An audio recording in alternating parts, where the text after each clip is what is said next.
Going on, man? What's going on, Dude, dude? America. Yeah, I know, What's man. up? What's going on, Trey? You're in fuck. Not much, man. So, if I for everyone listening, try to introduce yourself real quick. I've known before I immediately cut you off. I've known.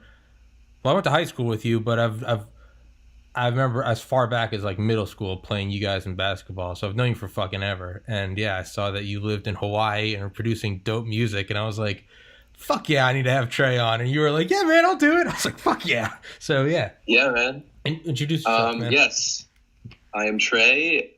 Me and Tommy go back. I think basketball, same highest basketball camp. Oh fuck yeah, you're right. If you went to that, like I J did. Brom, it was funny because we had Andy, right? Yeah, Andy you had was Andy incredible. Leipold. J Brom was incredible. So it was like competing, like our guy's better than your Oh guy. yeah, and the rest You of know? us couldn't dribble. Yeah, and we had two Exactly. we had two all stars. Yeah, you're right.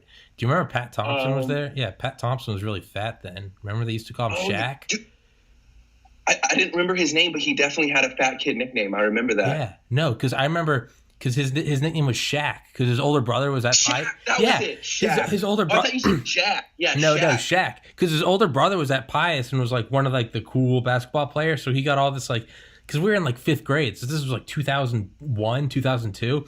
And so like Yep. all the, I remember all like the, because, you know, all the varsity players there that were like coaches, you know, they were all so cool. We were all like 11, they were 18. Yeah. But I remember he got like special treatment. Everyone loved him. Everyone was like Shaq. And I was like, Sure. I was friends with him that like whole week. I remember we ate lunch with him, and he was like my best friend.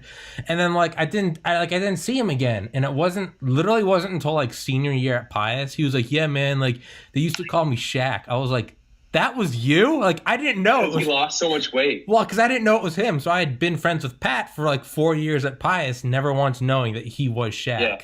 I was like, holy fuck.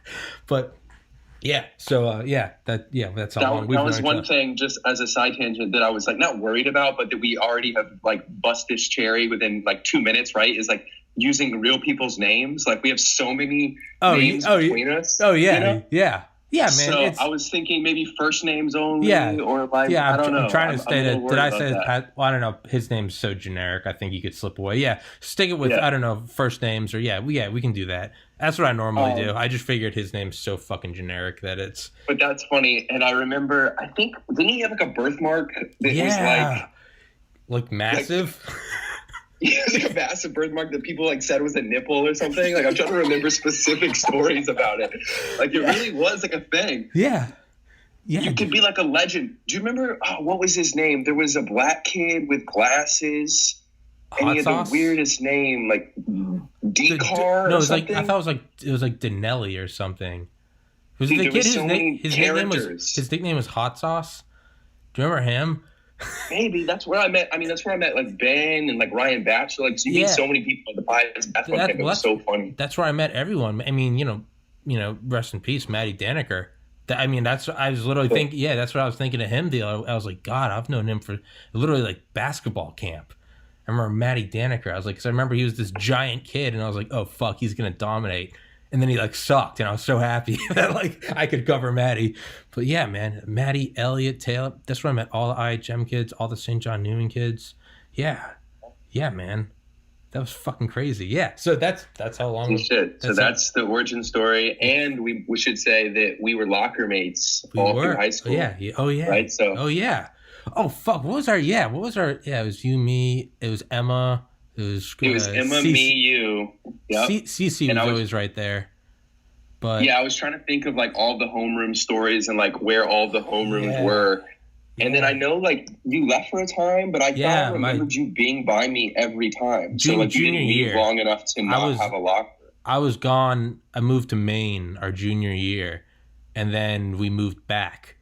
It's just like Did my you- dad's job. Did you like think you might have stayed or something? Because I felt like we still had lockers by each other, or maybe I'm Yeah, making well, I that think up. we moved. No, I think we moved like a week before junior year started. It like wasn't. We weren't Okay. sure we were going to, and then I ended up coming back like in like Yeah. March of. So it was Yeah. like I was barely. That was the weirdest fucking thing. We moved back into the same house. That was weird, but like, yeah, man, I forgot about that. We had Miss Clister for homeroom. I got a detention. I remember my older brother John went 4 years without getting a detention, and then I got a detention at 7:55 a.m.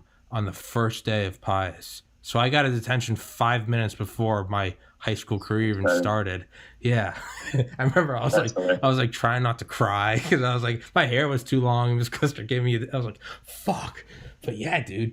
But we both had really stupid long shags. Oh yeah. Well, yeah. Because it's when you can't have it long, you want it long.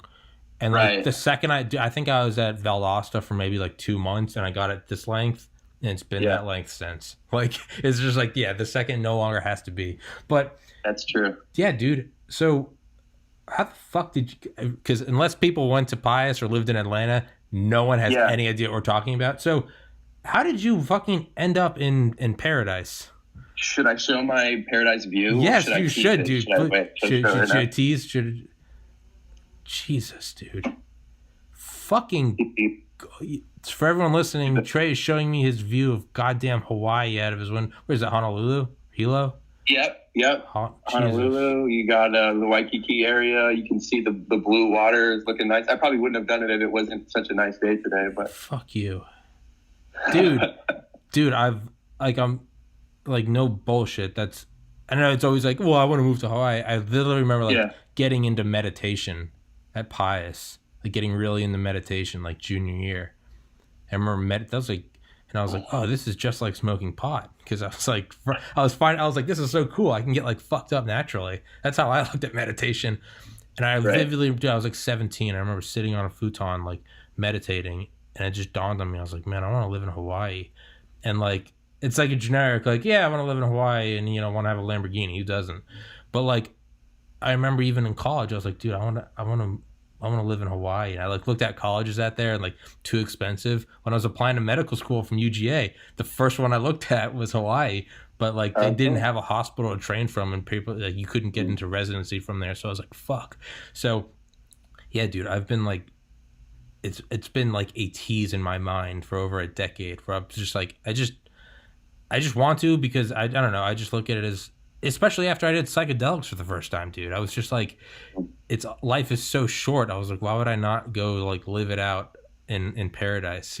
I can suffer from clinical depression, but at least I'll be in Hawaii. Like, so yeah. Man, how did you end up? Like, what led to that? Like, yeah, let me tell the story. And please do. First of all, I have to say that you're making me feel bad because I was not like this, and I think almost it benefited me in getting here.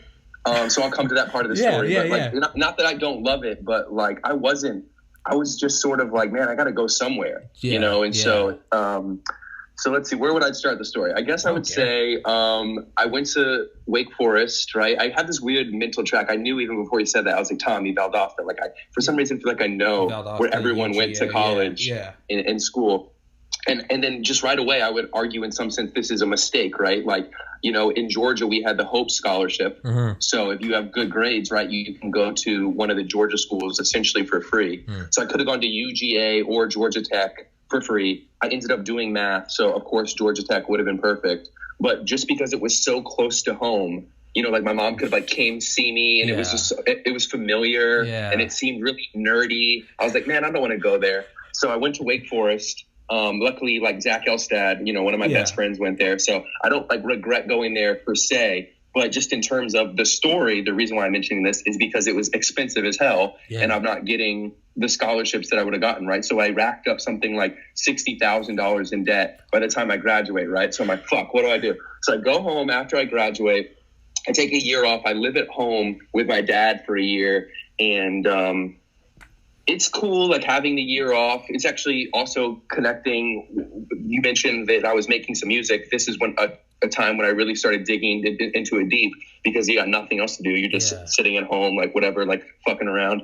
And so I started to just like go crazy. Like I was like, I can't just live here like with my dad. Like this is crazy. Like I gotta do something. So it forced me to like find a job or whatever. You start being compelled to do things. And so I was like, I'm just going to go back to school or at least see like, what have I applied to school right now?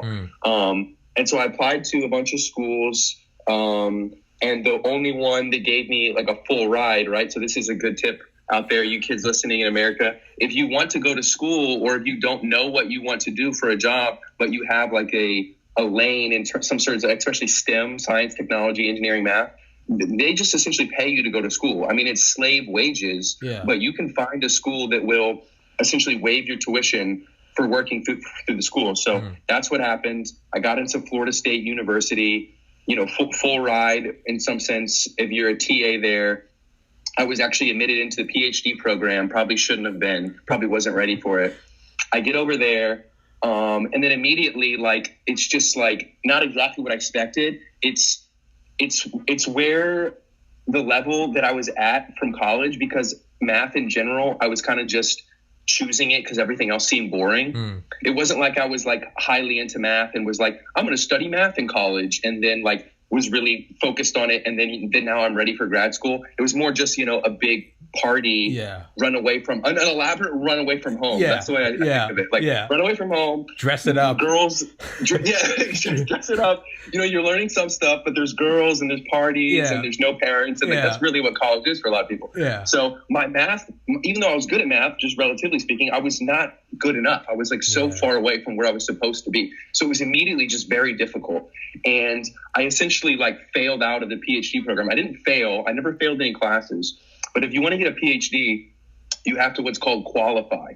You have to take these really scary 4-hour exams where you have no resources, and it's like proving that like you're even at like this baseline understanding of like what you would need to do research math. So it's impossible, right? And so a lot of schools are very strict, and they have a number of times enforcement. So you can only take these tests twice, for example, at Florida State. If you fail it twice, that's it. You can't take it anymore. It's like, you're an idiot. You're get fuck out of here. Get out of here.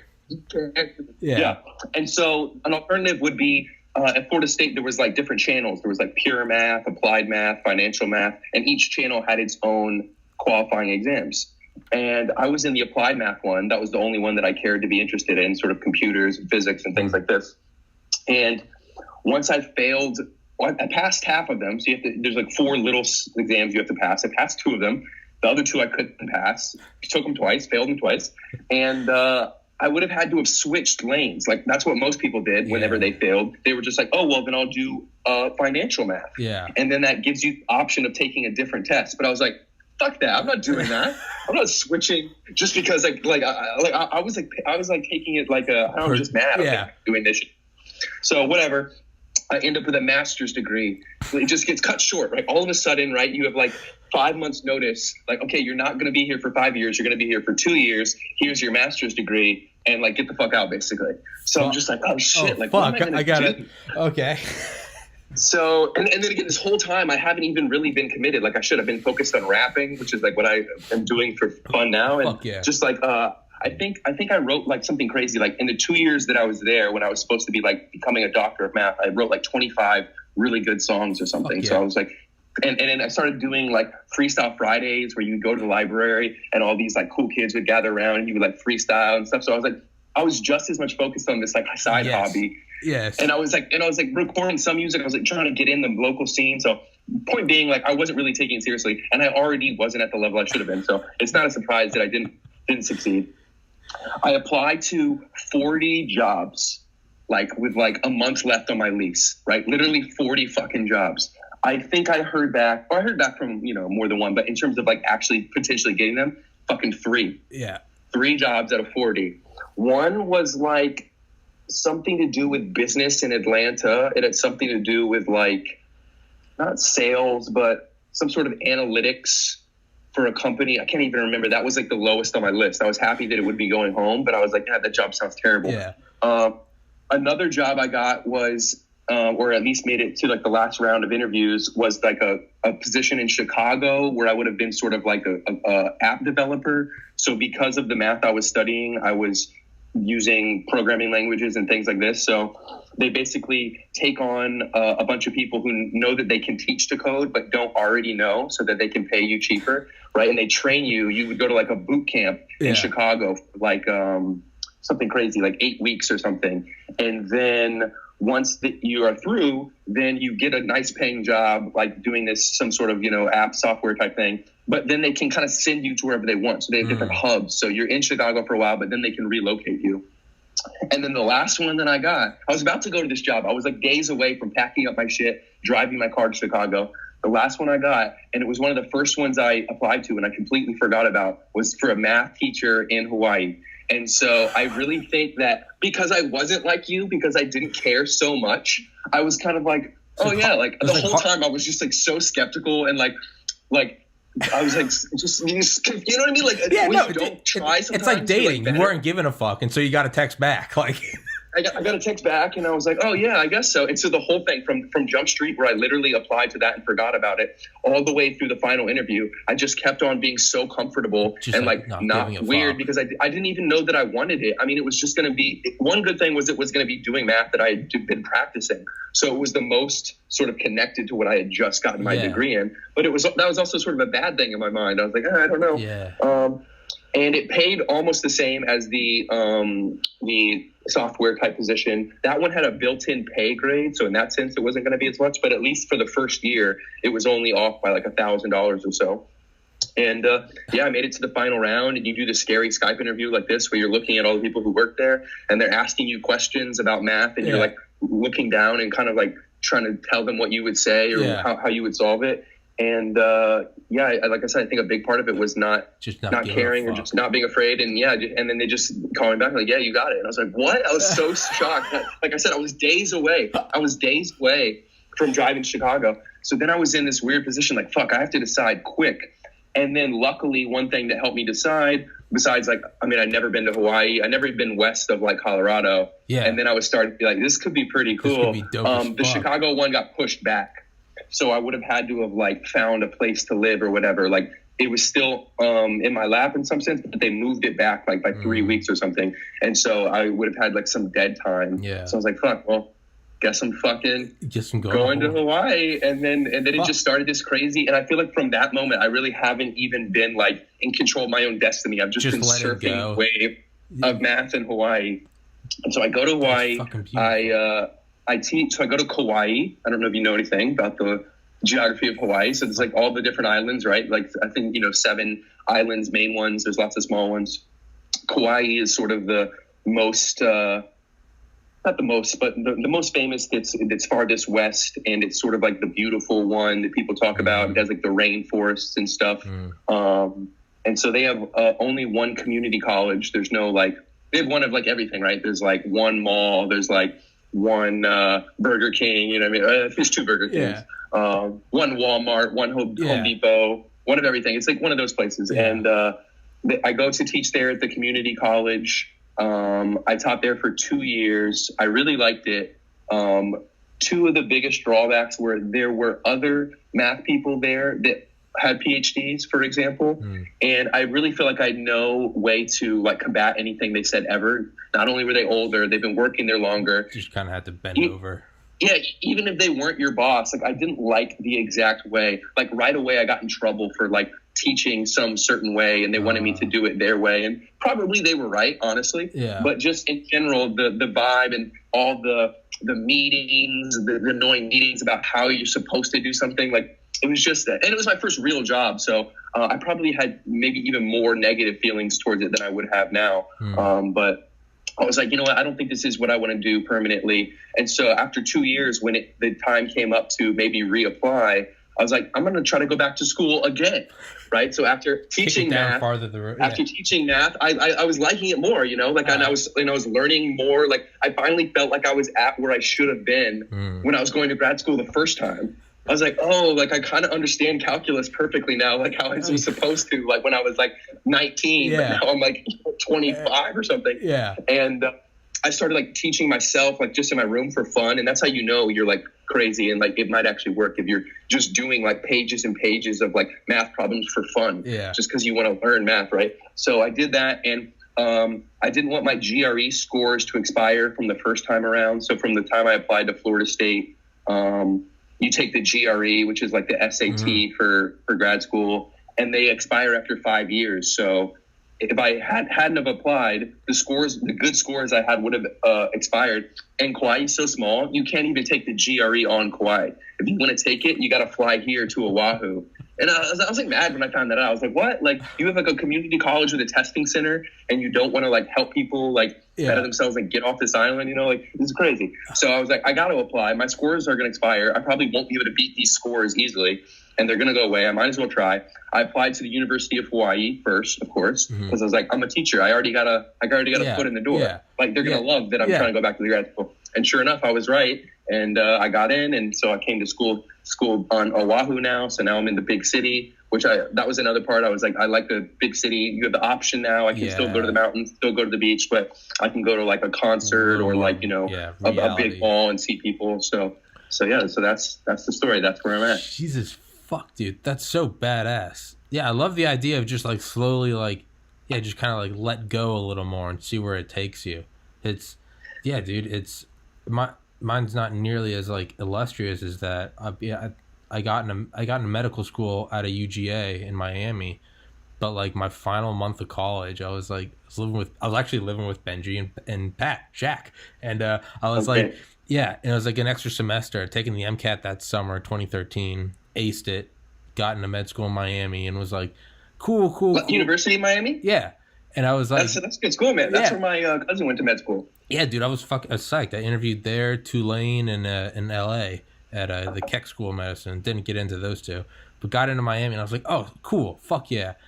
And like, had been working nonstop towards this thing for 4 years, and then like really start to realize, I was like, man, I'm not fucking happy at all. Like, I was just like, I liked the idea of it. I liked the idea of like a white coat, doctor care again, but I was like, dude, I'm not really like digging this like at all.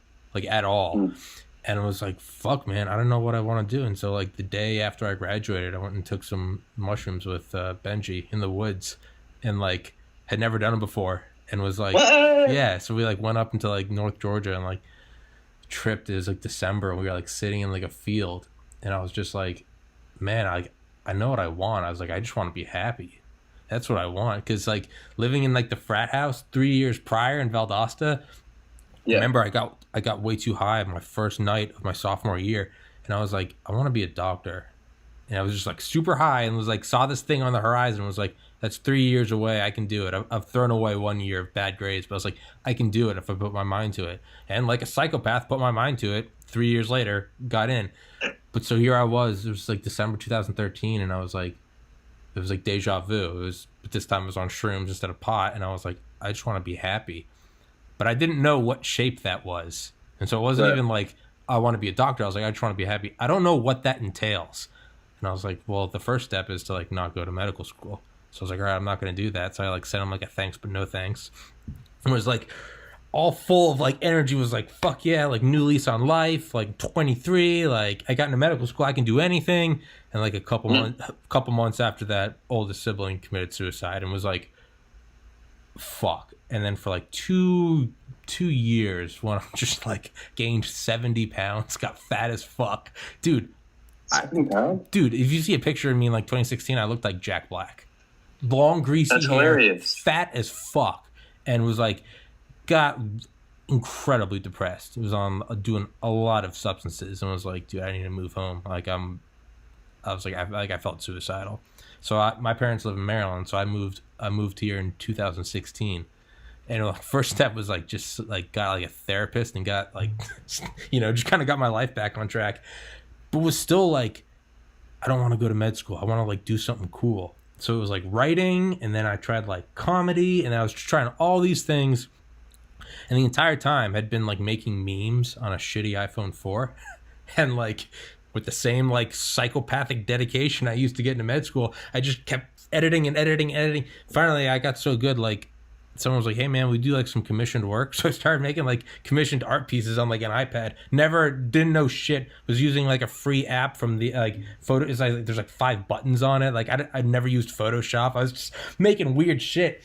And like, yeah, like last August finally was like, okay, I need to like, I've been home for like 3 years at this point. Was like, I need to like you said, living with your dad. I was like, started to fucking go crazy, and was like, I need to start making moves. Like I gotta, so started doing online graphic design school. Was like, kind of loving it, not still am doing it, But in December, decided to just start a podcast and was like, oh, just whatever, see what happens, do it on this.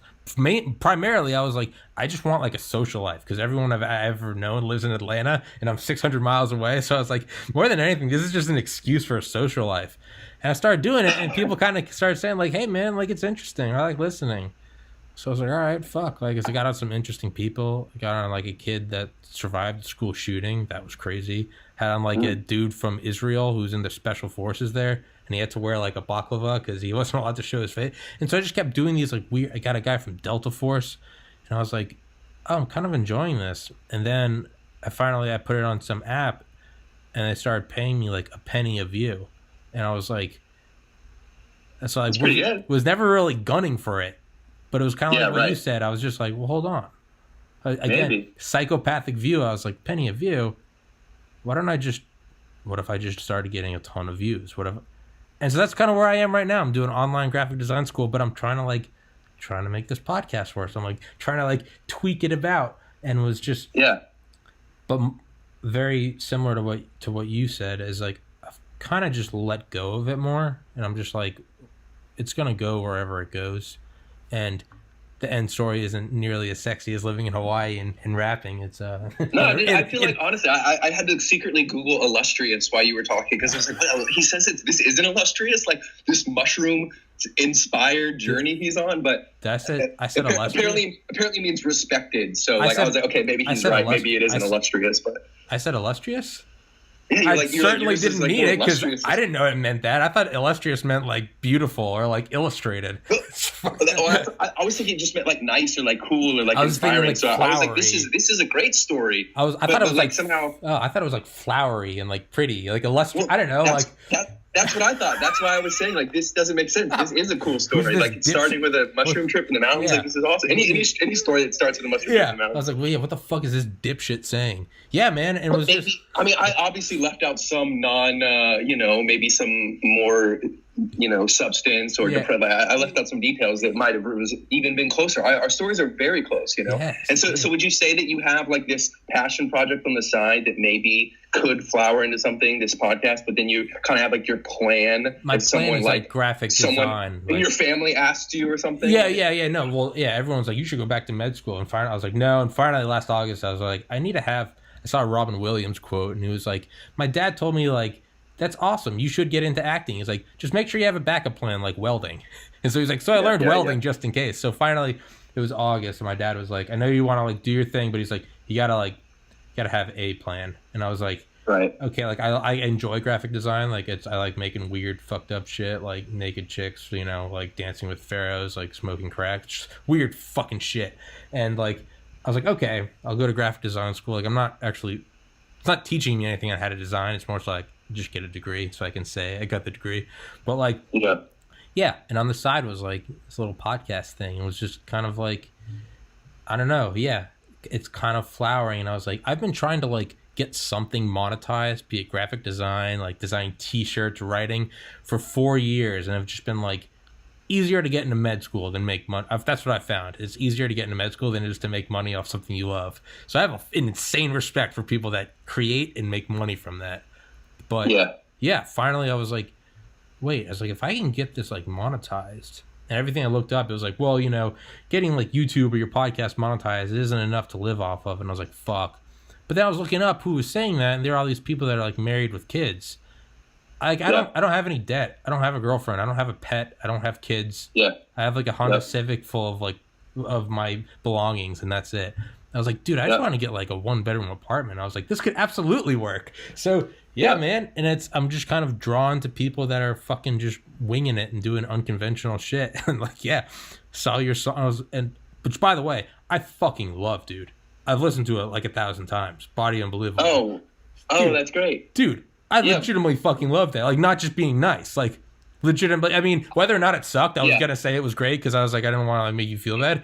But, dude, I sent it to like 100 friends already. Like, oh, dude, thank you so much. I go back and forth, you know what I mean? Like, so I want to return to the podcast thing because I love podcasts. I want to ask you some questions about it. Yeah. But to stay on our connection and like the passion project versus the actual thing. I mean, $60,000 is so much that there was no reason not to just keep going down the rabbit hole of learning math. And I was like, if I had like $10 million and I did a bunch of other stuff first, like, you know, I would probably party and do some stupid stuff first. But if I was just sitting around and I was like a little older and I was rich, I probably would just study math all the time for fun. Like, you know, I would be interested in going down this path. So if that's the case, then why not do it now? You know, why not do it when you're young and maybe get a job for it? But a part of the story I left out is that I actually, between the first year and the second year, I'm at the end of my second year now, right? I actually got a job with Boeing. I got a summer internship with Boeing. Nice. And so my advisor, who's like someone I'm working with on research and taught me a class, her last PhD student, he graduated from here and got the job at Boeing in sort of like a data science type position. So I started working with him just freelance on the side. And then it was actually supposed to be another kid, and that kid dropped out. And so he wasn't able to keep working on it because there was some sort of like data sensitivity. So again, in terms of just riding the wave, I never intended to even do this. And so last summer I moved literally the day after fucking finals. I had a final on Friday. I moved to St. Louis on Saturday to go work for Boeing. And dude, the amount of money you make at working Boeing, like doing like basically nothing, is insane. Like I couldn't believe the amount of money they were throwing at me. And I was like so in shock. And it was like the weirdest feeling. Like that was the second real job I'd ever had, right? Like teaching was my only other comparison. I'm basically like a software engineer type person doing data science, making programs that like help them make decisions about like certain things, right? And you're just making so much money, and it was like so weird to be in this cubicle from like, you know, like 7:30 to like 4:30 every single day, and I hated it so bad. But like the amount of money I was saving, I was like disgusting. So like, is this what life is? Is this what I need to do? Like I could probably pay off my loans like pretty fast. Like should I just stay here? But it was similar to you with that med school moment where I was like, no, like I gotta like, even like just teaching math, if it was that's more fun and interesting and a cooler job to me than doing this, even if I like never get out of the hole. Like I really just like whatever. And maybe it's what's the word, like when you're little, like you're what's the word, like you have a false sense of yourself. Like I just always thought I would do something cool, like, you know, not be famous, but like something that like people like that. He's that guy's great at that. Like he's passionate about his thing. He's a writer. He writes movies or something. Like something that I liked and was like good at, and that other people could look at me and say like, oh wow, he's really good at that thing. Not just working in an office like with a prestigious job and making money. I was like, oh, that sucks. So I was so excited to come back at the end of the summer and just like not do that anymore. I was like, I mean, that was a great experience. I did learn a lot. I did make a lot of money and paid off some loans. But it was just like locked in for me. Like, I don't think I can do this. Because it was like not even 3 months that I did it. It was like the whole, and I was like already like going insane. I was like going crazy. Like every single day I was like, I can't do this. I'll kill myself. Like I can't do it. You know, dude. Well, it's like what you said about having $10 million. I was like, one thing I thought of is like, you know, like probably around like last summer, I was like, yeah, I'll do, like, I really like graphic design. I was like, it's fun. Like I hate designing for people. I just like making whatever I want to make. Like, but I was like, yeah, this is cool. I was like, maybe I could do this for a while, make some money, and just like, you know, live below my means and not have to work. And so then I thought, I was like, well, how the fuck is that any different than medicine? Because I was just going to go do a thing until I made enough money. And I was like, so I really haven't come anywhere at all. I was like, because like in the world, it's different, right? Yes. It's not really different, but there's like this fake thing like, oh, like you're a doctor. Like, yeah. But I was like, dude, being a doctor, I was like, that I would have made a lot of money and then retired versus like trying to do graphic design and make money and retired. I was like, I haven't really evolved at all. I'm still doing choose A, suck the dick until you can get some cash and then stop. And I was like, so then I started asking myself, I was like, if I had like $1 billion, what would I do? Yeah. Like what you said, I was like, I mean, first I would just indulge in every pleasure. It would be like, it would be like orgies, vacation, drugs. I'd do so many, and I'd hire a doctor to make sure I didn't overdose. I was like, I would do all these things, indulge in all the vanity. I would get, you know, like Bentleys and jets, and, you know, you'd do that trip for a while, and then you maybe do some adrenaline, I don't know, skydiving, or, I don't know, get some mercenaries and go fuck some shit up. I don't know, just do weird shit. But finally I was like, ultimately, like, you will reach a point where, like, you've exhausted the pleasures, and what would I do if I didn't care about what anyone thought of me? Like, and I was like, ultimately, I was like, I just fucking love talking to people. Like whether it's at school or, I mean, even in fucking at the gym, dude, I just sit in the sauna and I just talk to random people.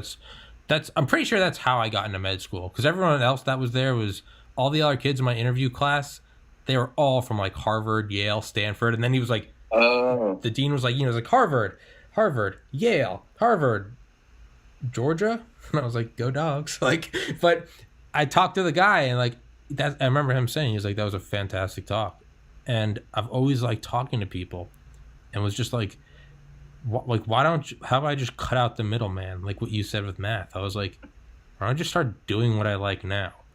And like, so that way there's no like, once I get to X, I can stop. Like I didn't start doing this for money. And even now I've earned a whopping $2 off my podcast, legitimately $2. And like, nice.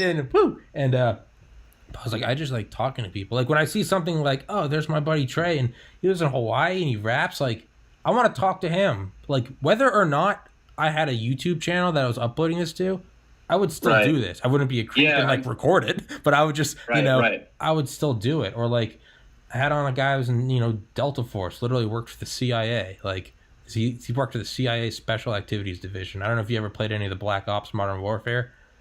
That is all. That's what that is. And I was like, I'm talking to like fucking James Bond. But I was like, I just want to talk to him just to talk to him. Like, I don't give a shit. And finally I was like, man, why don't I just try to fucking like upload this and see where it works? And that's kind of what I hope happens with it. I don't have any like, I don't know, fantastical, like I'm going to be a billionaire off this. But to me, I'm like, I almost view it as a sort of like alchemy, turning lead into gold. I'm like, if I could turn the thing that I would do, even if I had $1 billion, talk to people, math. If I could turn that into like utilities, rent, gas in my car, and like insurance, to me, I'm like, that is alchemy. That's like the first guy that learned to sail. He's like, hey, you don't need a row. You can just ride the natural wind. I was like, that's what I want to do. So that's what I'm trying to do now, man. And yeah, I've stopped trying to put like a number on it or like a date that it's going to be X or Y or Z. I was just like, literally I was meditating before this and I was like, dude, I think I'm just going to fucking like let go. That doesn't mean like don't work hard. Like still like you still have to hustle, but it's don't freak out if you don't know exactly where it's going. It's like hustle it's like you don't know where you're running, just run fast, And that's why I love the wave analogy because it's like catching a wave and that you still have so much fucking work. You got to paddle out. Oh, You got to like not fall over, but ultimately you know that you don't have any control over where the wave takes you. So you're still working within a powerful force rather than like trying to fight it. If you fight it, you're gonna wipe out. Let me ask you before I go back to myself. Dude, I don't give a shit. I love podcasts. And I love talking as well. How do you like reach out to some of these people? I did actually check out a couple of them, and it's like the guests are so cool. Are you just like random guy? Reddit, are you just like Reddit, are you Instagram, just sitting strangers? Yeah, dude. 1,000%. I've had people ask. They're like, "How are you getting these people, Tommy?" This is kind of sketchy because, not knock on wood. I don't want to jinx it, but like I'm trying to get on the guy that, Black Hawk Down, the movie that's about. Yeah. I reached out to him and he said he'd be interested in doing it. So like, well, it's so reinforcing. The more people you get like that, it starts to work more. Yeah. Credibility. Yeah. But no, dude, it's just literally Reddit, Instagram, and like just cold calling people. Literally cold calling. Hey, like just try to just, not canned. Like, hey, I have a podcast. I'm just like, sup, dude, my name's Tommy. I started a podcast. I fucking like to talk to people. No script, no time limit, no minimum. Let me know if you'd like to do it. I'd love to shoot the shit. Some people are like, fuck off. Some people, 95%, I'd say it's around 95%, just don't respond. But then you get 5% of people say like, sure. And like, that's kind of, and what I found is like, I only try to talk to people that I'm interested in because like, you can't fake that passion. And of course, like I had on a guy that like used to operate M1 Abrams tanks. Or I had on a guy that he drove armored trucks for a bank, just some random small town. But I was like, I want to talk about this. And when you do that, that's how you can extract these like genuine, because it's not like, okay, Mr. Carney, tell me about what you're doing today. It's like, dude, I just saw your song like rapping about tits. I love it. Like, and but I find so to answer your question, man, you just cold call people, and most are going to just never respond.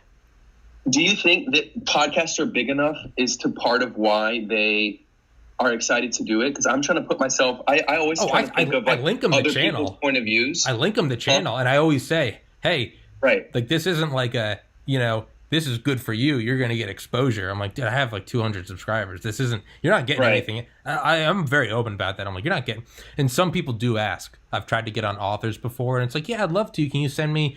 And I've heard the same sentence from a couple people, which makes me think this is like a common thing within like any industry. It's like, can you show me your analytics, your downloads per episode? And I'm like, no, I can't. And I'm just very honest. No, I do send it to him. I put on a good face. I send it to him. I'm like, I got 11 likes this month. But like, yeah. Some, you know, and I get it. People that are very busy and they can't be doing interviews for everyone. I get it.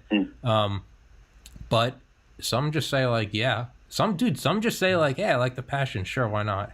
And just I like your passion, and I know you, and I also like have something to plug. So I'm trying to think of like someone who has none of those things. Don't know this guy, never met this guy, don't have anything to plug. That's like, why I'm trying to think like 95% ignore. Like, they want to talk, you know. They just 95% of people just that's why they ignore. Is they're like, who the fuck is this? Is this some like is this some like Russian mail order bride service? Is this guy gonna try to like?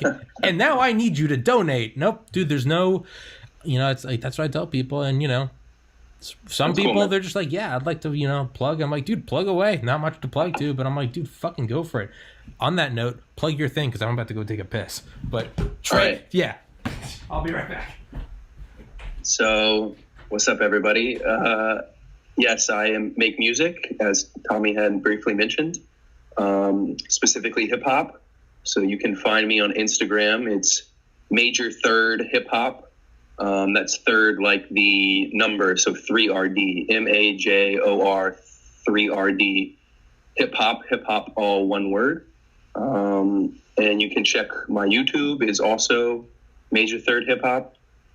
I just came out with a new song called Cash Crop Star. Tommy was mentioning a song Body Unbelievable. Yeah, go check that shit out. I think 6 songs are out. 4 more will be coming soon. And I am working on my next project, hopefully to be dropped this summer. So, yeah, go check that shit out.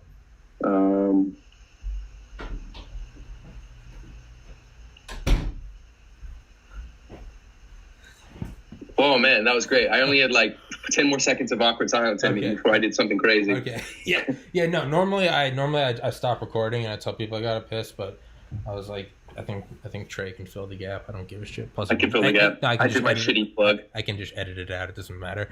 No, dude. That's like the primary. Yeah, my podcast is so fucking rigged. It's the computer gets hot when I screen record, so I'm in a room above my parents' garage, and it gets. So you make it cold. I keep it cold so the computer runs smoothly. But because of that, I got to put on a big fucking... And this is the only jacket I had around, and now I just wear it. People are like, why do you wear that jacket? I'm like, because it's cozy. Fuck off. That's like your Dick Cheney, please don't shoot me jacket. Yeah, seriously. No, you got to die. Yeah, but yeah. Yeah, let me talk about the boob song. Yeah, no, please do, man. Because, dude, that is legitimately... Dude, I fucking rocked out to it. I rocked out to it, dude. I love it. When you listen to just songs you hear, right? Whoever it is, Kendrick Lamar, Eminem, Ludacris, right? Like, do you feel like it's like a comparable level of like song? You know what I mean? That's my goal. It made me feel. So I live under a rock. I always have. Dude, I didn't read Harry Potter until like 2015. Like, so I didn't discover Mac Miller till he died. I wasn't allowed to read Harry Potter when I was a kid. Because my upbringing was so Christian. So I didn't read it until I was like, same thing as you. I read it like as an adult. Yeah. No, it was, that's hilarious, man. So that being said, so I had never like literally, I remember like finding out who Post Malone was, and I was like texting my friends. I was like, have you heard this song? And they're like, what? Yes. This Post Malone guy? Look at the views. It has 1 billion. I'm like, oh. So I'm a moron. Yeah. That being said, dude, so I didn't discover Mac Miller till he died. And I remember his song Donald Trump stuck out to me so much because I can sing the whole song. Because that's beautiful. But the way he like never left any gaps. That's what I thought was so interesting. Was like It was like there wasn't a time for a breath. It's like, you know how much you love it when you get it in abundance and you give, and it's just like, and I was just like, that's so, even like when the bass would like, he was still, it just kept going and going, and I was like, I had never heard that, but kind of, that was Eminem, aside from Eminem doesn't count, but like, I was like, I never heard that before. Yeah. Listening to Body Unbelievable do this, and I'm no music expert, so this comparison doesn't mean anything. That's what it made me think of. Was the first time I heard Mac Miller. It was just sort of like, means everything. That Honestly, was just, it means everything. Yeah. No, I mean, again, it's not like I'm some reputable like music reviewer. No, but like, it's not about that, you know. That was the first impression. That was the first impression. Yeah. Like going in cold, like just pressed play and was like, I was like, okay, yeah, and it just kept going, and I was like, yeah, because I love Mac Miller. I love Donald Trump. I love that song. Yeah. He was a big inspiration. Yeah, I mean, it's weird. That one in particular is funnier than some of them. So I have this weird dance I have to do where if it wasn't for Lil Dicky, do you know Lil Dicky? Yeah. If it wasn't for him, there would literally be no like model in the entire world. Like what I would be doing is, if it's not weird enough, which it is, at least there's one guy who I can sort of point to where it's supposed to be funny, and I'm so unrappy. The only person I know that's less rappy than me is Lil Dicky. Yeah. You know, like I don't have any tattoos. Like I went to private Catholic school. Like to Wake Forest. You know, like yeah, dude, that's what makes it great, though. I'm privileged and educated and all this stuff, and like you know, like so there's so much about it that's not what it's supposed to be. That's what's so great about it, though. That's like why Eminem was so awesome, because it was like when Dre talks about it, he's like, man, I never realized how many racists we had. He's like, because I went in there and was like, yo, we gotta sign this, and they're like, Dre, he's white. And he was like, "What? Who?" Yeah. But that's why it was so awesome. But that's what I like about you. It's like I look at your Instagram, I'm listening to the song, and it's just, and then it's like picture a Trey, and it's like you have the same glasses I do, and you're just like, "Hey guys, like happy Tuesday," and it's just like, But Eminem for me, yeah, but like to me, that's what makes it so much better, though. That's what makes it better. Is everyone's so sick of all that other shit. And now it's just Trey. Yeah. I mean, I keep interrupting you. I'm sorry. I'm sorry. I keep interrupting you. I'm sorry. No. But for me, Eminem is like the Jimi Hendrix of rap, right? Where he was like a white man in a black man. Sure. You know, black man in white man's world, white man, black man's world. So the reason why he became great is because he sort of was forced to. Like he wasn't necessarily born the greatest, but had to like go the extra mile to get the respect that he should have had in the first place. Sure. But then now it's so popular and so mainstream that it's even another level past it, where like on this Lil Dicky thing. I mean, again, there's no comparison. Like Logic is from the hood, half black. You know, like I mean, Mac Miller is pretty white, but like covered in tat. Much weird, much more drug inspired. Hard. It's like I'm banking on the fact that it's mainstream enough to where it wouldn't be that weird. Like it just like now, if you saw like some black person shredding guitar, it'd be a little weird. You're like, well, normally like white people shred guitar, but you wouldn't think of it for more than like half of a second. In the same way that I'm hoping for that. But then on the other end, it is not really mainstream because it is more lyrically inspired and like not really what you would hear from like someone on like a top 200. So it's kind of fucked up because it's both things. It's simultaneously supposed to be like not weird that I'm doing it, but also it's supposed to stand out because it's you know, more like something you might have heard in the past or something more so. No, but dude, so it's tricky. But that's what I like about it, man. If anything, like I start to like it more because of that. Like, you know, it'd be like, dude, if someone went in with like braces and like glasses and went into the MMA, I would start watching MMA just for that. Because every fucking MMA fighter, they look identical. But if some dude went in there and was just a little like parted his hair and, you know, had a little Sunday prayer book and, you know, and then it was, you know, like, okay, let's do it. And then, you know, this one's for the Lord, and then beat the shit out of someone, I'd be like, that's awesome. That's what I love that about. It's like, because you don't have to put on, because when anyone else puts on just the stereotypical sort of, you know, hard face facade, you know, how much of it's like true, how much, you know, who truly are like hard, you know, or from the hood, and how much of it's just like a facade. You can go into it and there's just like no need to even just like, nope, this is who I am. Like, fuck it, just go for it. This is who I am. But dude, I legitimately love it. I legitimately love it, man. And it's dude, if that's what you're doing, all like, keep doing it, dude. That's gonna, again, my word doesn't mean anything. If I can keep doing it, right? It's going to work. Dude, I just saw a quote today that actually like really helped me because I've been grinding on my podcast, and just like a huge inspiration for me was Joe Rogan, because I started listening to him in 2011. So Love Joe Rogan. Yeah, so his first... Preaching to the choir. Yeah, so like I was listening to him like a year into his thing, where he was, in my mind, still the Fear Factor guy. But I used to listen to him and I was always like, dude, this is so cool because he's just doing whatever. He's just talking. It's not like anything else where it's like, and here we got our commercials in a script. It's like the first like 500 episodes, it's like sponsored by the Fleshlight. It's like, look, guys, we all jerk off. Yep. And it's just like, and now it's like he can sway like presidential elections. And I was just like, dude, I was like, I can do that. Like, I can do. I was looking at MKBHD, that black guy that reviews like cell phones and gadgets. He's got like 10 million. He's interviewed Bill Gates and Elon Musk. I went back to his first channel. It's him in 2009. And he's like reviewing like a Dell like Bluetooth keyboard. He's nerdy as fuck. And I was just like, I can do this. I can do this. Yeah, the grind, right? The hustle. Yep. But yeah, I was, I started this on December 12th, so it's a little over 4 months. And I was like, it's not like I want it to go faster. I'm impatient. And I saw a quote from Warren Buffett today, and it said, some things just take time no matter how hard you work at it. It said, you can't get a baby in 1 month by getting 9 women pregnant. It just takes 9 months. That's and hilarious. That really helped me. I was like, maybe it doesn't matter if I do like 100 podcasts a day. It's literally like some things, it's just, there's some like fertilization time. And especially like how these things take root, just the global cyber brain that is the internet. Like, we only see what we put in. We put in, you can link it to some friends, but like once a friend links it to a friend and then a friend shares it to Reddit, like you have no control over that. So for all you know, there's already this root network that's growing of like, because randomly I'll see one of my videos, it'll take like, it'll take 2 months to get 50 views, and then like a random day it will jump up to like 300, and it's like, what happened? Right. And like I know it got somewhere, it got put on some subreddit or some Facebook group or some group text of people that I don't fucking know, through a friend through a friend through a friend. And I was just like, that's why I have to just keep doing it, because like I have no idea what is bubbling just beneath the surface. Like, how do I not know that I keep doing it and then I quit in an alternative universe? I kept going for like an extra 3 days, and it just exploded. And dude, so you can't fake passion. So bringing this all back around, dude, if that's what you stick to and that's what your passion is, dude, it's going to work. I have zero doubt in my mind. It's going to work. I'm not just sucking your dick, buddy. But it's, again, I have 200 subscribers.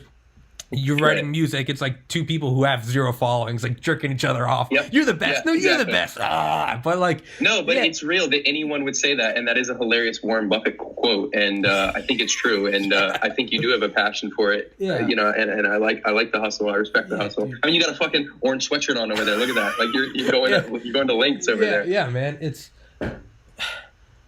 You're going to succeed, man. Are you trying to get your what time is it there? Because I know you said you got to go at noon. Oh, I got like another hour if you want to. Oh, okay. I just don't want to keep you, dude. I can talk for fucking forever. Yeah, it's 11. It's weird, right? So we don't do daylight savings in Hawaii. They just say, fuck it, we're not doing it. We're not doing it. So it oscillates, actually. Sometimes it's 5 hours off East Coast, but then right now it's 6 hours off East Coast. I was making sure I did. Yeah, no, don't think I'm booting you off. I can talk forever. It's just no. Normally I'll have people and that flew by, didn't it? Yeah. Normally I'll have people and I can tell they don't want to be rude and ask like, all right, okay, we're finished. And so that's why I finally, like a couple weeks ago, I started telling people, I was like, let's aim for an hour. And if you'd like to go longer, we can. I was just like, because I'll hold people hostage verbally. Like, I'll be like, don't worry, you're not going anywhere. You're not going anywhere. They're like, okay. The second hour is the fun part, right? Yeah. We had to kind of just get all the preliminary shit out of the way. Now we can, who knows what could happen in the next hour. Now we can go dark, But you should check out, if you haven't, another song. If I were to plug, I have, I think 6 out now. Plug them all. I will fucking plug it up. What was it? So... the one that you should check out that you might like as much as the Boob song is it's called Act Natural. Okay. Did you check that one? All right. And the whole thing is a story about just me being awkward in a bar. It's great. So like, you know, most of my rap that I write is standard rap. It's got bravado. It's kind of like maybe a drop misogyny, you know, like some drugs involved, but like, that's because there's at least part of me that understands and feels those things, and because it's what you hear. So it's easier to sort of write in the vein of, you almost got to put on a mask. Yeah. Slim Shady. So you got to become the thing. So some songs like you know, Body Unbelievable, the main thing for that one was just keeping it on topic the whole time. Like I wanted it to be like the Baby Got Back for boobs, you know, being able to write the whole song about boobs. But another thing that I try to do as a challenge is, okay, write something that is sort of like only I could have written this song. Not that I want the rhymes to be so good that it's impressive and like other people couldn't have done it just on a technical level, but also from like a point of view, like no one else would have written this song. Like it's like uniquely me. And so that's the one I did, this song Act Natural, which is just like I'm in the club, in the bar, whatever, and like I see a cute girl and I want to go talk to her, but I'm like too scared, so like gotta get drunk first, and then I like be cool, be chill. So of the ones that I've released, those two are like I'm the most proudest of because they're sort of the most unique, I think. And again, I want people to be laughing like in a good way though. Like one of my biggest fears is that it will be like, you know, Lonely Island vibe. Because I'm so unrappy. Like I want them to appreciate that on a technical level, like you said about Mac Miller with like the filling of the gaps and like the amount of times. Like I want them to appreciate that I do have like a proficiency in the technical aspect of rap, but that like I know that I'm self-aware enough to. It's not supposed to be like I'm going hard like in a fake way. It's sort of like a. I don't know. I know exactly what you're saying, man. I know exactly what you're saying, and I think you're doing it well. Thank you. Yeah, man. And like my mom is like the person where I'm like not trying to have her hear these things, you know, like it's kind of right on the cusp now where my cousins and aunts and stuff have kind of all figured it out. And a lot of them are actually really supportive. But they're like not wanting to tell my mom. They probably know that like, and she can like almost, she's just borderline not dinosaur enough to work technology. Like she can't really work it, but like she can just almost barely use her phone to like find something on Facebook or Instagram or something, you know. So dude, I mean I know my parents occasionally like look at these and like it's always so like, you know, I'll come on, you know, it's how you present yourself to your parents, and then it'll be an episode and it'll be like, yeah, man, I was trying to like jerk off, but I was tripping dick on acid and I couldn't figure out how to use my fingers. Like, you know, and then I'd go back down there and I'd say, Mom, how you doing? And so it's very like, I've just accepted. So does that impact how you do it? Or you just like, just keep them separate? I just realized I was like, I'm going to do this. Like, I was like, cause it's not like I get on here and just start like white power kill. And I was like, I don't do anything like bad. It's just like, you know, stuff you probably wish your parents wouldn't hear. So what I do is I have a little fan and I just put it outside the door and turn it up so they can't hear me because I don't care if they hear it when it's out.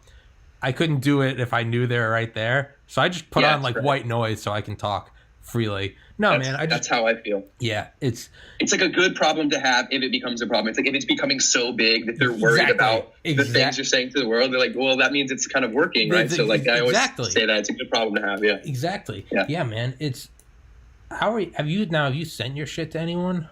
Like, I don't even know. I don't know how any of this shit works.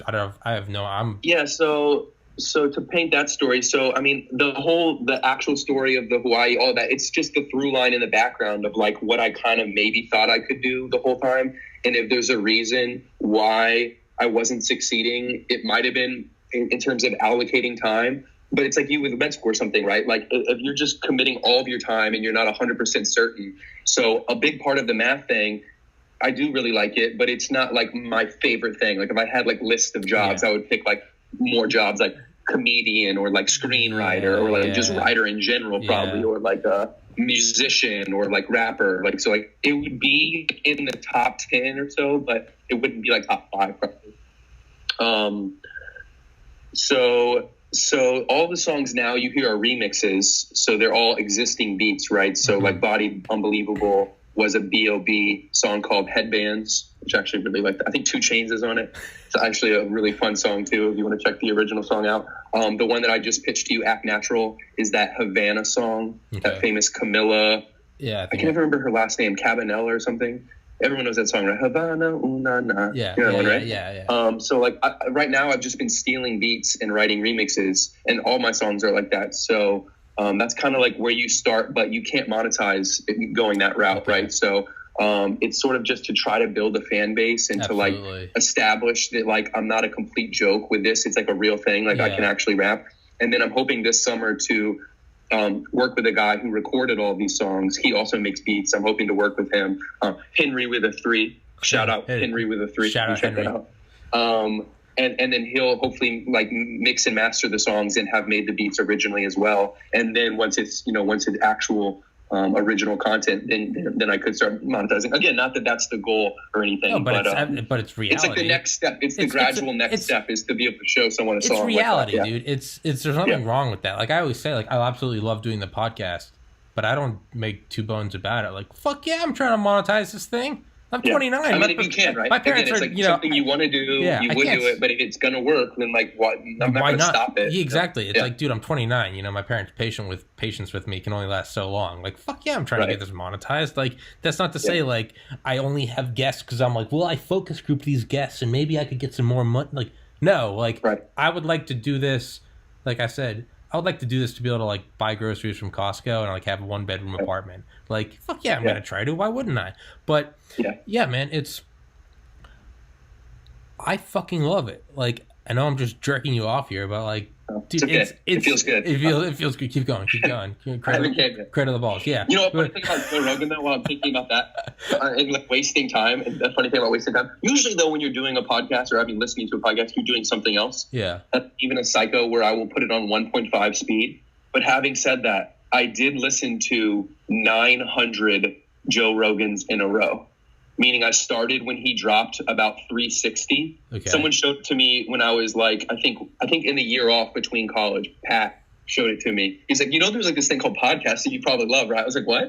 And he showed it to me. And I like, I listened to a bunch of podcasts, but like Joe Rogan was like my favorite, the front runner. I listened to every single minute of every single episode for 900 episodes in a row. Fuck. And so if you do the math on how many hours that is, it's like an absurd amount of hours where I do so many things that like aren't actually helping me, like watching movies or shows or like whatever it is, Joe Rogan. I'm like, why am I doing this? But it's just how my brain works that I have like my finger in so many different pies. And I have this weird thing where it's like a type of OCD where if I do something at all, I go complete with it. No, right? Dude, I've never once in my entire life, started a show and not finished the show. Like people say that all the time. Like, oh, I watched a couple episodes of Netflix and then I stopped watching. Like, what the fuck is wrong with you? Talking about? What kind of monster are you? Yeah. And I don't know why. It's just this like fake thing. The way I explain it as a joke, it's not really this way, but I almost imagine that I'll be on Jeopardy one day. Again, not really, but just as a way of thinking about it. I'll be on Jeopardy and like there'll be a question that will be like something I know I should know because I started knowing about something, but I don't actually know the answer because I didn't finish the thing. So it's like that just this idea of like impartial knowledge. I'm like a completionist. I'm like a collector. I want everything all lined up, all labeled. Yeah, dude. And so that's why I listen to every single episode. And it finally just recently, because even after the 900, I remember there was one lady who was like a chiropractor lady who I was like, fuck this lady. And I turned it off. And that was like the first one that I didn't finish in like 900 episodes. Like the first time I didn't listen to the whole thing. And then I probably listened to another 200 or 300 after that. And then there was one other time. And only just recently within the past year have I started to being like, okay, you don't have to listen to every single minute of every single Joe Rogan. And now I'm kind of off the train completely. I just kind of pick and choose like a normal human being would. No, dude, I'm with you, man. Listen, dude, I'm with you. Dude. I discovered Audible last year. Again, live under a rock. And like, so, again, like because I have no social life here, I just play video games in the afternoon. Like I'll do my work out in the morning, podcast, graphic design. But like, it got to the point where I'd played like Grand Theft Auto 5. I played the campaign so many times that like I started to be able to like exactly like say like the script, but like not at the beginning. Omaha's gonna come around the corner right now. But dude, literally like 9 hours in, I'd be like 60% of the way through the game, and I'd be like, stop, get out the sniper rifle because I know he's gonna. There we go. And I was just like, the amount of time I'm putting into this, I'd be like, I could have mastered something by now. So like finally, like probably about a year ago, I was like, so I started muting it. And then what I did was I just started listening to audiobooks. And that's what I do every day now is like I'll play Just Cause or any of the Grand Theft Autos or Ace Combat, something I've played a million times so I don't need the audio, and then I just listen to audiobooks. Dude, I have learned, I swear to God, I've probably got like a loose like history degree in the last year, just of like Cold War history. I've listened to upwards of like 95 books in the last year. I mean, from like FDR to Eisenhower to nuclear bunkers to, and I have all of this insane like esoteric knowledge of the most random shit. But I'm like you, man. Once I started a book, I'd be like, I have to finish it. And it a couple months ago, I was listening to some like book about like the history of the NSA, and it was going into like this deep literature about like tapping electronics and like shit I know nothing about. And I was finally like, I can't listen to this. And it was like, finally, I've the compromise. Broke the cycle. Yeah, the compromise with myself I made was like, so now what I do is I'll just have like 15 different books going at once, and I'll just tap into whichever I'm feeling. What am I feeling today? Stealth bombers in the Cold War? Let's go for it. Or psychedelic research? Let's go for it. Or like the history of assassinations, or it's like Victorian medicine. That's kind of, but that's worked out perfectly for me for podcasting because I can just pull shit out of anywhere, and I can also talk to anybody I want now. So it's if you look at like, people ask me, they're like, what's your podcast about? I'm like, what do you mean? What is it about? I talk to people. And they're like, well, you know, there's podcasts about medicine, there's podcasts about technology. I'm like, oh, dude, there's nothing to it. I fucking talk to anyone about anything. Just say it's the Joe Rogan model. They should know what that means. Yeah. But no, I have. Like, the only thing I compare it to is Joe Rogan, and I sound like I fucking hate myself when I say that. I'm like, he's kind of like Joe Rogan. I'm like, yeah, except, you know, not. It's just, you know. Just he has the best layout, right? There's no scripts, no agenda. He can talk to whoever he wants, whoever interests him. Yeah. It's weird that there's not podcasts like that, if you think about it. Because that's what real conversations are. Real conversations aren't the only podcasts edited. that make sense to me are that style, and then, like, I don't know, I guess if you're just talking with a friend and it's just purely entertaining. Yeah. That makes sense as well. Yeah, like comics talking. But if you pigeonhole yourself like this podcast's about this, it's weird, right? The thing is, like, I know if I limited it to that, this is going to be the podcast, I know I would quit because I would get sick of it and I would grow to resent it. Versus, like, I'll have on, like, you know, military guys for like a couple episodes, and I'll be like, and I'll finally kind of be like, I don't want to do this, and then it's like, it reinvigorates me. Like today, I was like, oh fuck yeah, I'm talking to Trey. I was like, okay, that's completely like balls, like completely different than anything else I'm doing. And I'm like, oh fuck yeah, I'm talking to another guy tomorrow about like psychedelics. I was like, okay, cool. Like, kind of need to switch it up, but that's the only way I can fucking keep my sanity is I just have to keep it loose and keep it fucking weird. Now, have you thought of trying to like perform anywhere? I have performed in terms of on the mic, on a stage, people watching me 2 times. Okay. Did you like it? One time I was at Florida State. I loved it, man. So when I was little, I was like a performer. I played piano. And so like I had a couple recitals every year.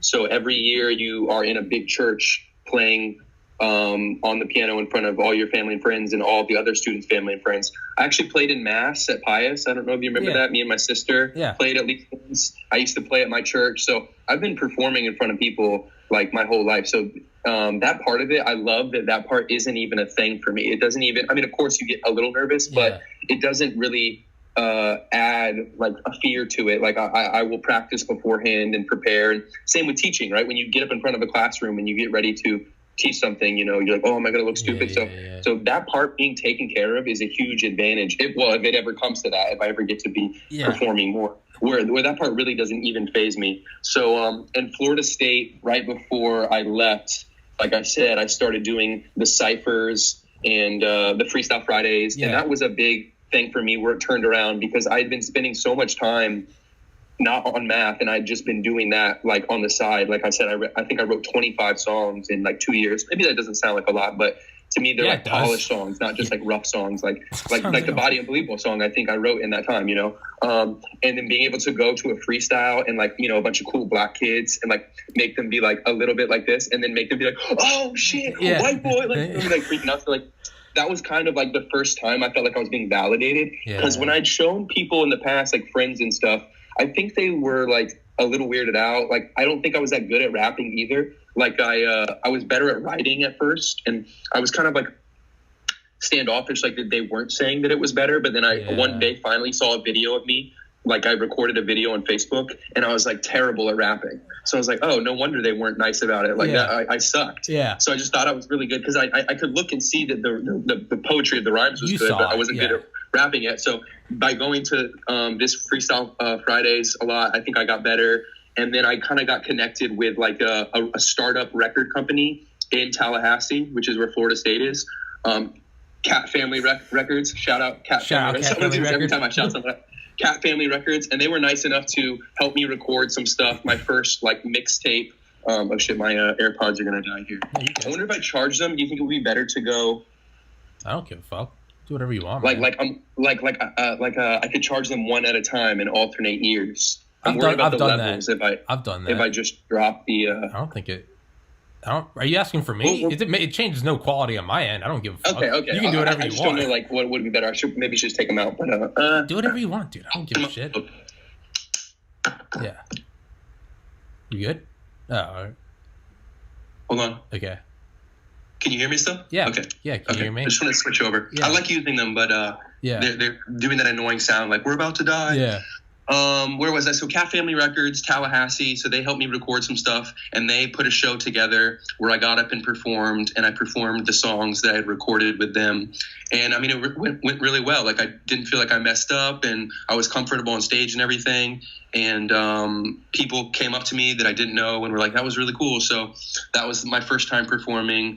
And it was like, I always, at least in this story I'm telling, I find out a little too late. Like, it was too close to the end. I was going to leave for Hawaii or like whatever. I needed to get a job. Like, I didn't plug into that world until much towards the end of my journey there. And so as cool as it was, I was like, well, I got to leave. So then went to Hawaii. I was on Hawaii for 2 years. And right before I was coming to school here, I met this guy, and he plugged me in with like the main guy on Kauai. There's like hip hop DJ who like controls the whole island in terms of like the hip hop scene and shows. And he's like an actual like hip hop head, like crazy fanatic. AOK all day. Shout out AOK. AOK all day. And so he put me on a show, and so then I performed 2 songs on that show, and I actually got my name. It was the first time, a little tiny, it was like a poster on the bottom, and then size 4 font, like Chain Smokers, Eminem, 9 more. Yeah, right. And so that's it. I mean, I've only performed those 2 times, but they both went really well. And the same thing where people, I love the reaction. It's such a high that you ride because people are like, so I don't know, they're skeptical. I don't try to think about that part of it, but they're obviously not like completely, oh, of course this guy's the rapper. You get up and I've got my fucking glasses on, and I like have like the plainest, just like white kid clothes, just like a band t-shirt, and like just like looks so normal and like not cool. And then I start rapping this song that's like all complex and like talking about like chicks with fat asses or something. Or just like, what? They go crazy for it, Dude, so it's whenever something starts to work, man. It is when like your own work starts to succeed in even the smallest ways. It is a high unlike anything. Like, even if it's like even like the first time I had like random people tell me, they're like, oh dude, I really liked that episode. Like, even in my like little tiny world, it is like, it's like a tap into like magic. It's like it's like sunshine in your veins, and you're like, fuck yeah, like this is what I need to do. This is what I need to come back to. Do you visualize, like, so like one thing I've always done from getting into med school through everything to like this was, I always was like, because you can get really excited and be like, I'm going to be a doctor, but then when you're 2 years in, you're studying organic chemistry for the 54th Saturday in a row, it's very easy to be like, what the fuck am I doing? So like, I'd always meditate, and I'd always like visualize like what it was going to be like to get into med school, how excited I was going to be, how happy I was going to be, how proud I was going to be, and just like what it would feel like. Literally not just like I'm going to like opening my laptop or like getting the like feel the paper in my hands. And like that's what I would always do, and that's what would draw me towards it. I would experience the emotions as if it was already happening. And I'd always done this, and I know people would always look at me like, that sounds a little kind of like new agey hippie shit. But then I had on one of the guys, dude, who was in Delta Force.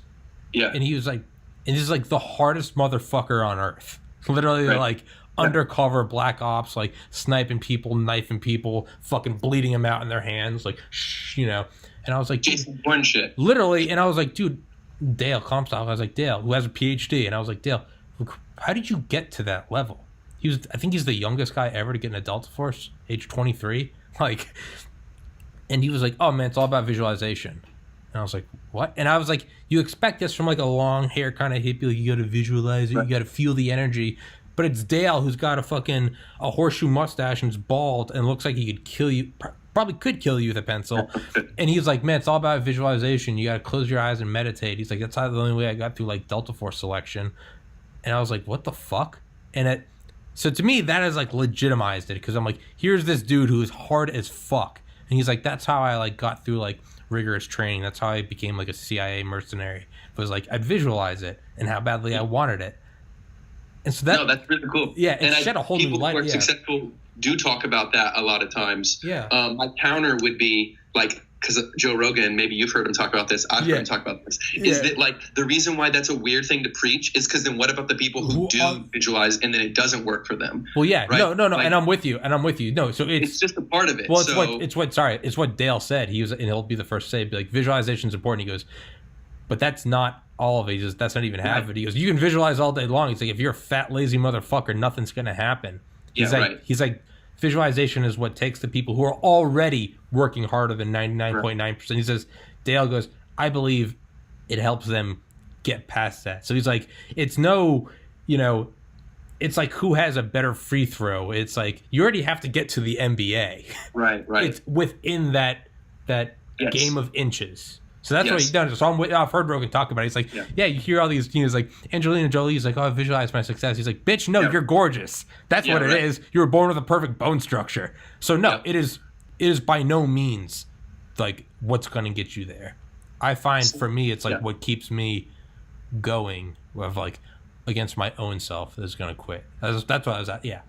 It's weird for me because so intellectually I take that side where it's more like it seems a little woo woo, like he's new age a bit. So like I don't like sit down and like visualize, but at the same time, my entire life I have done that. Yeah. So it's a weird thing where like I do it naturally, and even like straight up, like you were in my dream last night because I think I was thinking about getting up early and doing this. So like if I have something in my mind, I to a fault will like overanalyze it, overthink about it. Yeah. It'll stay in my mind. I'll keep thinking about it.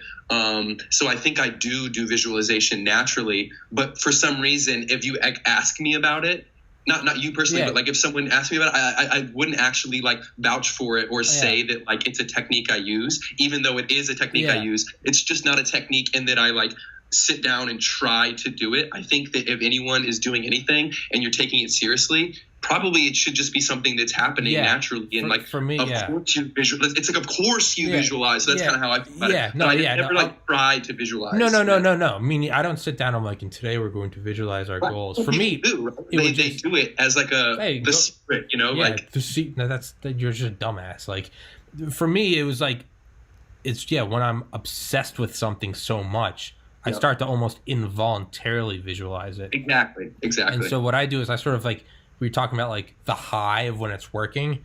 What I do is like, I visualize like on days where it's just like, oh, this isn't going to work. Like, what am I doing? Like, go get a job, dude. You're not Joe Rogan. You're not Post Malone. Like, go get a job. You had a good run. It's on those days that I'm like, why am I doing this? Like, I already got into medical school. If I wanted to just go make some money, I already had that, but I turned it down. So why am I here? And I'll have to remember, like, why am I here?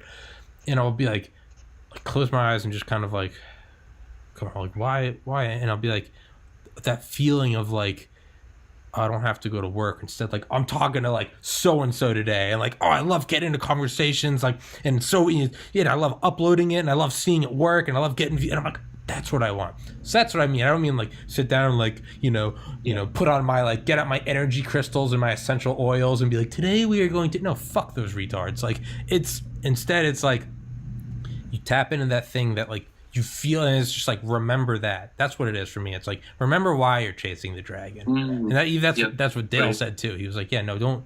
He was like, no. He's like, the reason why I'm a sharpshooter is because I've put 10,000 hours in.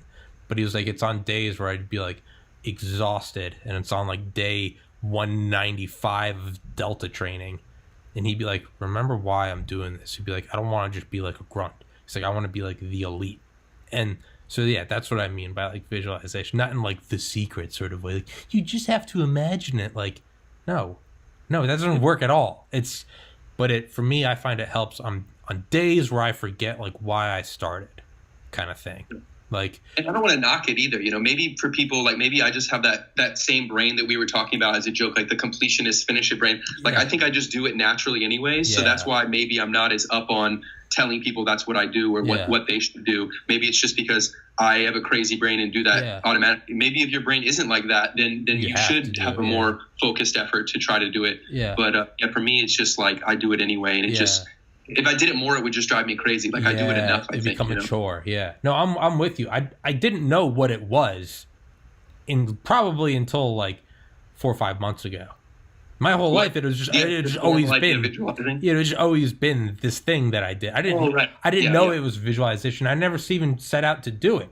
It was just, it was like, Tommy, how do you study every day? I'd be like, oh man, I just, I've got this. I want to be a doctor. I want to.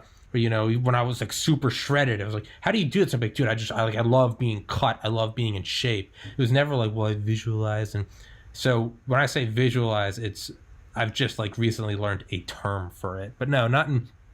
So like, that's, I guess maybe, I don't know, maybe it's part of like the depression thing. It's like on days where it's like, what am I doing? Like days where like the negative, your own negative, I don't mean from anyone else. Because, like, I've developed thick skin over the years. I don't give a fuck when people are like, your podcast sucks. I'm like, cool, dude, eat my ass. Like, whatever.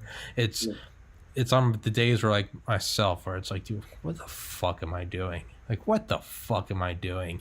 Why am I doing this? I'm just like, come on. I'm like, why? I'm not doing it to crank out podcasts. I'm doing it, because I like talking to people. And then I listen to Body Unbelievable. I'm like, I'm talking to Trey today. Like, today was really slow getting going. And I was like, got a podcast guest, got to know how many podcasts do I do until I make money. And I was like, I meditated and I was like, wait, no one makes me do this. No one sets up my guests for me. I'm like, why am I having Trey out? I'm like, Trey's a goofy motherfucker who lives in Hawaii. And I'm like, oh yeah. Like, that's why I'm doing it. Like, cause I enjoy it. I'm like, I'm talking and like, that psyched me up. So I would say that's what I mean by it. Like days like today, where yesterday was the 6th year anniversary of my brother's suicide, kind of just in like a gloom, and was like, today was like, let's get going. Like, let's psych ourselves up. Yeah. No, cool that we've talked about it, because actually now I am going to think about it, or at least try to, a little differently the next time I feel that way, because I'm so wavy. My off days are so off. I don't get anything done.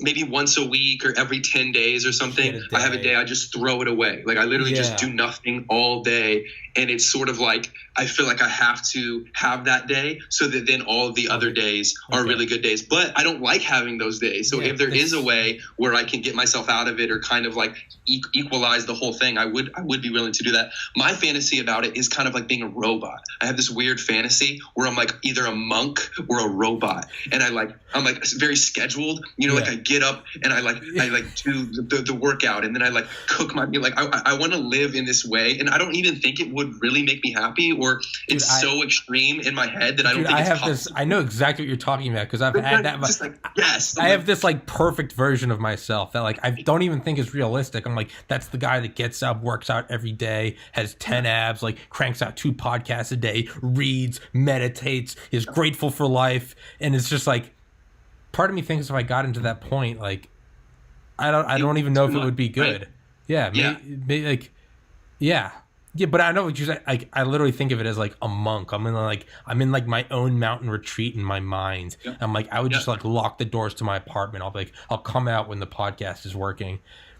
And then I'm like, I don't think that's I don't think it works. But I was going to say, like, yeah, on like depressive days, I use it to get going, but I don't because I'm with you. I do think you need sort of break days or just less productive days because it allows all the other days to be good. What I found is like, I do it to get going, and I set very like minimal goals for myself. I'll be like, instead of like, okay, I'm gonna listen to, or I'm gonna, crank out like a 5-hour podcast, like schedule 10 guests and read a book. Instead, I'm like, do the podcast, like do an episode, okay? And I don't know, like, let's fucking put out, my workout clothes for tomorrow. Just like and like that little bit. So it's like today, like I didn't do anything special. Like this podcast was already scheduled, but it was like, I'm going to do this. And then I'm going to put out my workout clothes for tomorrow. So that's already taken care of. Wake up and do it. And that's it. So it sounds like nothing, but for me, I'm like, that helps me keep today from being like a throwaway to where I'm like, I'm tired, I'm sluggish, throw the whole fucking thing away. Instead, I'm like, okay, let's make a compromise with depression. Like, how about you just do this bare minimum? You don't have to climb the ladder. Can you go up one rung? I'm like, sure, I'll go up one rung. And when I do that one rung, it kind of keeps me from falling down from 50. Does that make sense? Yeah. No, it does. I'm a big believer in that, of like, it's this thing that you have to do, and it's so overwhelming that you just don't do it. But if you can just force yourself to start, usually like 95 out of 100 times, you're like, what the fuck? That was so easy. Just starting was so easy. Why don't you do it? And then you usually finish it. And you start it, and you're like, why don't I just do it? You end up crushing it. Yeah. There's this weird thing where just like, oh, I have 3 things to do, and I can't decide which I'm supposed to do first. It's anxiety. Fuck it. I can't do any of them. There's too many chores. Dude, that's literally how I've like gotten myself to the gym every day for the last like 15 years. Is I just tell myself, I'm like, can you go lift weights for 5 minutes? And then you come home, and I'm like, I can do 5 minutes. And some days I only do 5 minutes, and then I'm like, but usually you're there and you're like, fuck it. If I start moving for 5 minutes, and I'm like, the piece of knowledge I know, I'm like, I'm on minute 3. If I do 2 more, I can go home. Once I get to 5, I'm like, we already did it. Now I don't have to do it. So I'm gonna do it. Because I don't have to do it. I can leave anytime. Yeah, man. That's kind of where I am. Yeah, dude. I don't know how the fuck we got on this point. I'm kind of... a little bit of a therapy sesh. I mean, I imagine that's why people want to do this in general. Talk to someone, hash it out. Maybe, dude. It's good to talk to someone. You don't talk to as many people. It's Corona. Oh, yeah. I forgot about... I mean, in class, I have class where the teacher's talking at us, but you're not really talking to anyone. Yeah. Even one of my teachers sent me an email yesterday that was kind of like the first thing I've gotten in a while. It was like actually kind of asking about me. I think I said something in a meeting where I like accidentally let her on. Like they're like, oh, like what is everyone's time like? And I was like, oh, like same as usual, no time to do anything. Yeah. I made a joke about like, there's no time for anything. So like, I don't think it went over well. Like wasn't taken as a joke. Someone's like, and are I you wasn't okay? Really joking, but I was like, yeah, man. Yeah, man. So I'm not gonna lie, I'm probably gonna get some food in a minute. But so I looked at your YouTube. You need to make a YouTube channel because I don't have a channel. I didn't. Yeah, there's like 2 things you can do. Like there's another level to it. Yeah, and I'm a fucking moron because I never figured this out until I started this podcast where it was like you can have like users and people can subscribe to you, and there's like I think a channel. It's like that's what you do in case like one day you wanted to get it monetized. Okay. And I don't even know how to do it, so I don't even have like a useful piece of advice. But like for you, like because it is going to blow up, yours is going to work. Because like you can go to it, and that's how you can like flip to the side. Like up top, you can like flip to the side, and there's like playlists, and then you can keep going. Then it's like about, and it will have like the day you joined, the total number of views. Then it'll be like you can put your little about me. So like you can literally go on like Rogan or like PewDiePie, and it'll be like the day they joined. Then it'll be like this is where you can find me. This is where you can email me. Like I went to yours, and like I couldn't find it. And I know what you're talking about roughly. Yeah. Again, I don't really have like a legitimate piece of advice because I don't know how to do it. But I remember going through and like looking it up to make I appreciate it. I'm gonna link all your songs and shit. But yeah, dude, keep fucking crushing it, Trey. I'm like, I legitimately, I wouldn't get your hopes up if I didn't think it was gonna work. I'd be like, that's really neat that you're doing it, and I do. I would respect it regardless because I respect like passion. But I legitimately Like legitimately, I put it on my workout playlist. Like Thanks, I like man. it. I legitimately fucking fuck with it, dude. I sent it to a ton of people. It's I go back and forth where like there's days where I'm like, oh, guaranteed, no chance this doesn't work, and then other days where I'm like, what the fuck? So the swing that I can have is pretty wild, pretty wide. So it's nice to hear anyone appreciate it, say they like it. Yeah, dude. There are days where I'm like, this is the dumbest. What am I doing? This podcast. The only people that subscribe, they feel bad for me. They're probably like, hey, maybe if I subscribe, this kid won't kill himself or something. And then there are days where I'm like, this is gonna crush. I'm gonna be the best. I'm with you too, man. I think it comes with the territory. Yeah. Yeah. Dude, let's definitely do it again sometime. I would love to. I enjoyed it. Honestly, I would love, truly. dude. Yeah, and you can get a feel for it. There's no structure. There's no anything, dude. Fucking, I don't give a shit. You can smoke, you can drink. I don't care. Just, wear pants and aside from that. Yeah, maybe I don't even have pants. You don't know. Ooh, little wild card. Make more content. So, like, at the very least, like, I'll get back on for that. I also would think it would be cool if I didn't want to come with this agenda because that would be weird if I like told you what to like ask me about, and I wanted to talk about music and kind of just catch up. Yeah. And foremost, but like I love it when people will be curious and ask me math, physics questions. Okay. We can do it another time. Like this is like Trey the Rapper's episode and like life and stuff. Then we can do like Professor one Trey. Where I'm imagining like Tommy asking me all of these like weird like gravity like certain like things like that. I'll fuck with it. I don't give a shit. That could be a whole other episode where we're focusing more on that, and I just feel like it would be a cool thing to talk about. I'm 1,000% on board, dude. Dude, 2 weeks ago I had on 2 nuclear fusion research or PhDs from Oxford.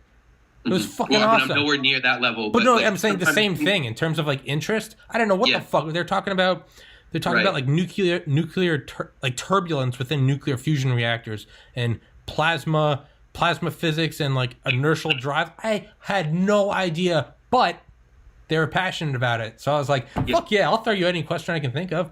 But yeah, dude, no. I'm down to do whatever. To like relate the information at the top. Not like I'm the perfect translate. Like I'm not a PhD at Oxford. I'm not like a weird genius, so I don't have trouble kind of breaking it down and be like, all right, it's like this. It's like a girl with titties. Yeah. Like you take like like away, but I also can almost just understand like what those crazy documentaries are telling you. So it's just a fun thing for me. So like we'll have a whole other podcast about that. How's that sound? I'm 100,000% down with that. No, you're like a translator. You're like I was never super good at any of the classes I took, but the reason I made good study guides because it'd be like about molecular biology instead of being like, well, this protein folds this way, and then I'd be like, all right, think about it this way, diffuse or like gradients. I'd be like, you and 4 guys roll up to a bar, they got a certain number of chicks in there, they're not letting any more sausages, all right? So you got to get that Jersey douchebag out, and then they're gonna let you and your loser friends in. That's a gradient, and I'd be like, and this is a passive gradient. Like, okay, you're not a good looking girl, you're an ugly dude, but you got $100. There's an active gradient. Like, yeah, no, I'm with that, dude. I would absolutely love to, dude. Is there like a specific because I'll ask you about anything. I don't fucking understand anything. Like what kind of physics, math? Like I don't give a shit. Or did you want to like I've rarely in my life had it where someone is like, usually the people I would talk to would know as much as me or more.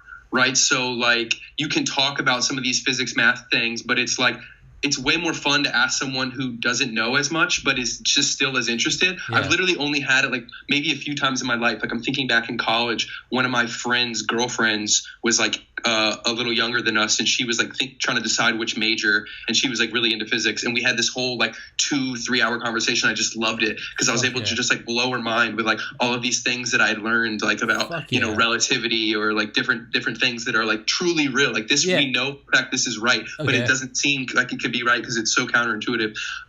So no, nothing specific, but just I think you would do it. You could probably do it like whatever. Like you wouldn't have to like prepare. Like you would just naturally be curious and be able to like. Well, I was gonna say like I was watching this video and they were talking about like whatever like particles, and I was wondering, and I could try to translate. Maybe I won't know. Maybe I'll bullshit you. You never know. But like I just think that could be a fun topic. Do you understand like general relativity and shit? Yeah, I mean, because I don't, and that's something that's always interested me. But it's one of the like for me, what I do is like you. When I do something, I do it to completion. But there's a flip side of that. When I don't do it, I board it up and don't do it. I'm the same way. General relative, I've always thought all that's so neat, but it's just like, I don't understand. Dude, I got into med school, but I failed pre-calculus 4 times in college. I took it 4 straight semesters, right? So whenever things kind of like brushing with math, literally I sort of like put up like I pull like a curtain and I like shoot it, and I'm like, that's not real. We don't have to discuss it. But then every once in a while it pops up and I'm like, that's so interesting. I wish I understood it. So like, dude, I would absolutely love to. Let's do an episode with Professor Trey. Yeah, let's do it. Fuck yeah. I'm just being nice. Like, message me on Instagram or fucking text me. No, for sure. Either a time like this, or I mean, there's only like maybe 4 weeks of school left, so right around the time school's getting out could be perfect. Yeah, it's not going anywhere. Yeah, I mean, I'd love to do that. Fuck yeah, man. Dude, thank you so much for coming on, man. Hey, thank you, man. I will plug all your shit. Again, not much to plug too for me because I got a tiny channel, but I'll help in any way I can, man. I fucking love it. Like, I know you have like the cool screen grab is like the black background with like the colorful writing, right? You know what I mean? Like each episode. Oh yeah, I just make a little block. Yeah. I'll make an Instagram post where I'm like, oh, I did a podcast. Or screen recording. Yeah, I was gonna say, just do like a screen recording because like our mutual social circles will recognize one of our dumb faces. That would be nice, right? Yeah, dude. All right, Trey. Thank you so much for doing it. Thanks for having me, bro. All right, brother. Peace, buddy. Later.